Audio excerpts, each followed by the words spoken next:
Assalamualaikum warahmatullahi wabarakatuh.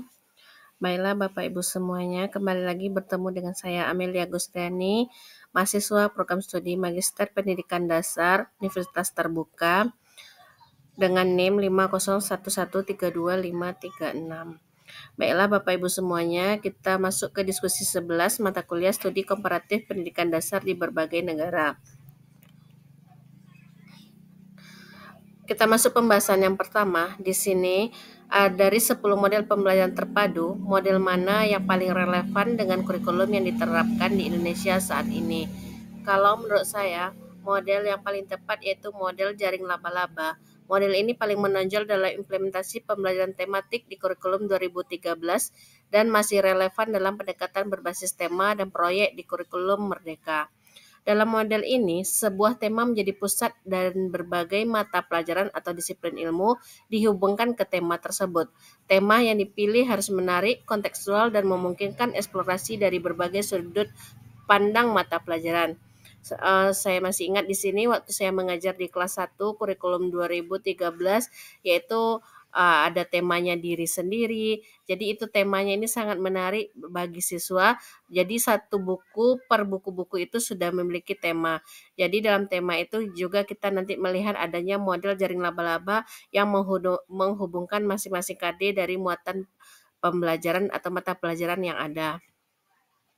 Pembahasan yang kedua, paparkan yang menjadi tujuan dan fungsi landasan prinsip-prinsip rambu-rambu serta tahapan pembelajaran terpadu yang selama ini Anda implementasikan di kelas atau sekolah.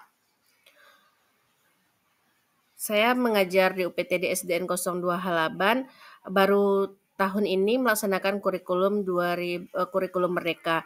Jadi sebelumnya melaksanakan kurikulum 2013 itu masih mengajarkan pembelajaran menggunakan tema.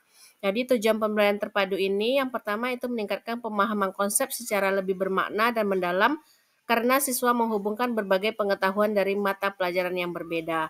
Yang kedua, mengembangkan keterampilan berpikir tingkat tinggi, analisis, sintesis, evaluasi, kreasi, melalui eksplorasi tema dari berbagai perspektif. Yang ketiga, meningkatkan keterampilan sosial dan kerjasama melalui kegiatan pembelajaran yang kolaboratif, menumbuhkan motivasi dan minat belajar siswa karena materi disajikan dalam konteks yang relevan dan menarik, membantu siswa melihat hubungan antara berbagai disiplin ilmu dan aplikasinya dalam kehidupan nyata. Dan yang terakhir, efisiensi waktu karena beberapa mata pelajaran dapat diajarkan secara terpadu dalam satu tema.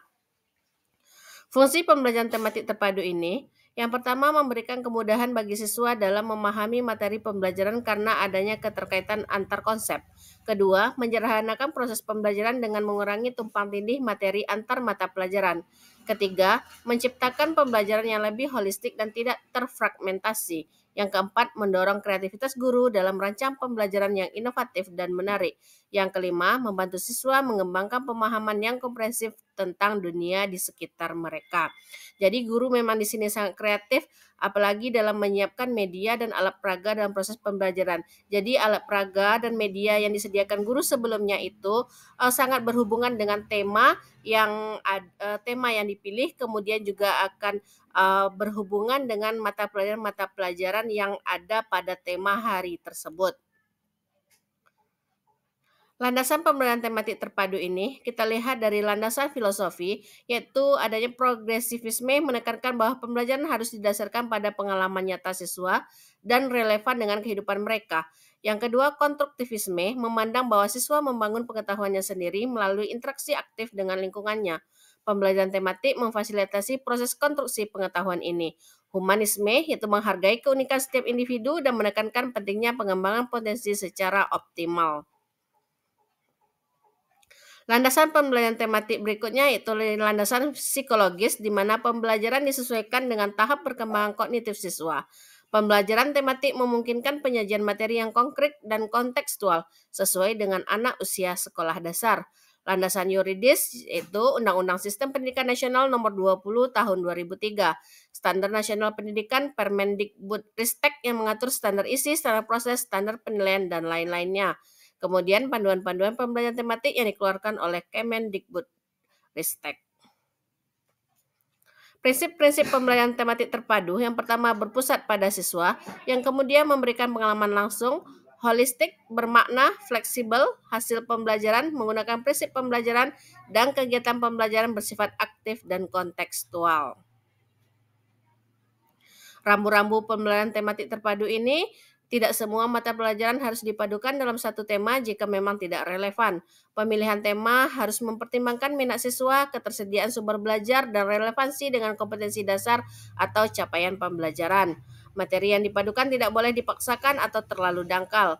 Penilaian harus dilakukan secara komprehensif, mencakup aspek kognitif, afektif, dan psikomotor, serta proses dan hasil belajar. Perlu adanya kerjasama antar guru dalam perencanaan dan pelaksanaan, memperhatikan alokasi waktu yang tersedia.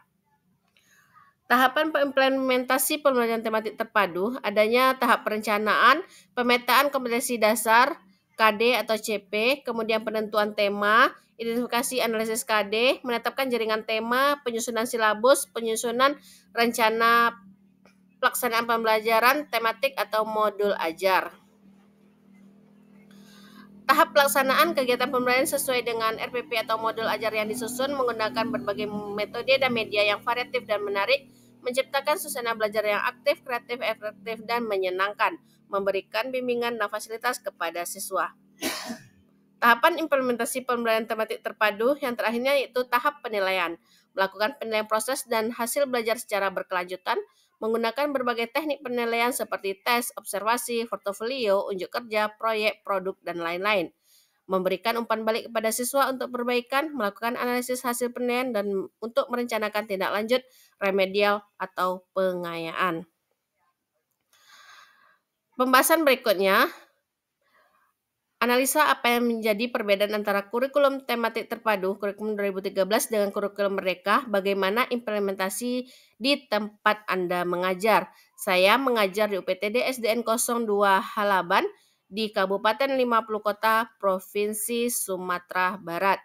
Saya mengajar di kelas 5 yang sebelumnya saya melaksanakan pembelajaran dengan kurikulum 2013 dan baru 1 tahun ini melaksanakan kurikulum Merdeka.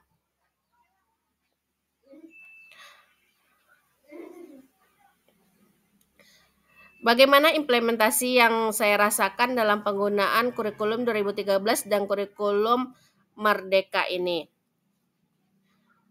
Pada kurikulum 2013 itu kita masih menggunakan tema, sedangkan pada kurikulum Merdeka itu kita sudah menggunakan memisahkan mata pelajaran tapi disatukan dalam tema yaitu dalam P5. Jadi P5 yang saya ambil di kelas 5 ini tema yaitu gaya hidup berkelanjutan.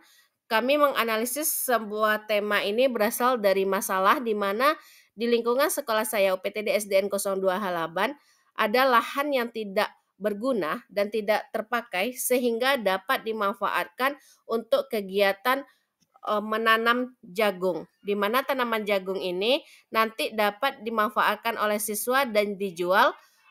Kemudian siswa memahami bagaimana cara pemanfaatan lahan yang tidak dapat diolah, kemudian mereka dapat bekerja sama dengan bergotong royong dan mereka juga dapat menikmati hasilnya. Untuk pendalaman kurikulum Merdeka ini karena baru, kami banyak melakukan kegiatan workshop. Kebetulan kami di UPTD SDN 02 Halaban memperoleh dana BOS kinerja yang didapat mulai dari tahun 2023, 2024, dan tahun ini alhamdulillah kami kembali mendapatkan dana BOS kinerja tersebut. Jadi dengan adanya BOSKIN tersebut kami dapat memanfaatkannya untuk kegiatan workshop untuk mendalami tentang kurikulum Merdeka ini mulai dari cara modulnya, penggunaannya sampai pelaksanaan proses pembelajarannya, penilaian, dan P5-nya sehingga semua guru dapat melaksanakan pembelajaran kurikulum Merdeka ini. Tapi karena sekarang akan dilaksanakan juga dengan menggunakan pendekatan deep learning, maka dalam perencanaan kami dana BOS kinerja tahun 2025 ini nanti akan kami gunakan untuk pelaksanaan workshop untuk mendalami yang namanya pendekatan deep learning ini, kemudian coding dan IT-nya yang digunakan dalam proses pembelajaran. Kami juga sering bertukar pikiran dalam kegiatan kombel, baik di kombel di sekolah atau juga kombel di gugus. Dan untuk belajar mandiri itu biasanya kami belajar di PMM. Saya sendiri itu sudah menyelesaikan 32 sertifikat di PMM. Kemudian pembelajaran yang berbeda yang kita rasakan dalam pembelajaran, di kurikulum Merdeka ini, di mana kita telah menerapkan pembelajaran berdiferensiasi dengan melaksanakan pembelajaran yang berpusat pada siswa. Jadi kita memberikan pelayanan sesuai dengan kebutuhan siswa. Siswa kita ada yang audio, visual, dan kinestetik. Khususnya di kelas 5 seperti yang saya kelas yang saya ajar yaitu kebanyakan siswa kelas 5 itu kinestetik. Dari 36 siswa, itu 20 orang siswa itu kinestetik, kemudian 9 orang itu visual dan sisanya audio. Jadi dalam proses pengelompokan nanti, dalam proses pembelajaran tentu kita sebagai guru juga dapat menyediakan media dan alat, peraga yang sesuai dengan kebutuhan siswa kita. Dalam, pembagian kelompok kita juga nanti, melakukan pembelajaran berdiferensiasi, kita nanti bisa pandu mereka bagaimana dapat memberikan pelayanan sesuai dengan kebutuhannya. Itulah pengalaman saya dalam penggunaan kurikulum, di sekolah saya di UPTD SDN 02 Halaban. Terima kasih atas perhatiannya, sampai jumpa di diskusi berikutnya. Assalamualaikum warahmatullahi wabarakatuh.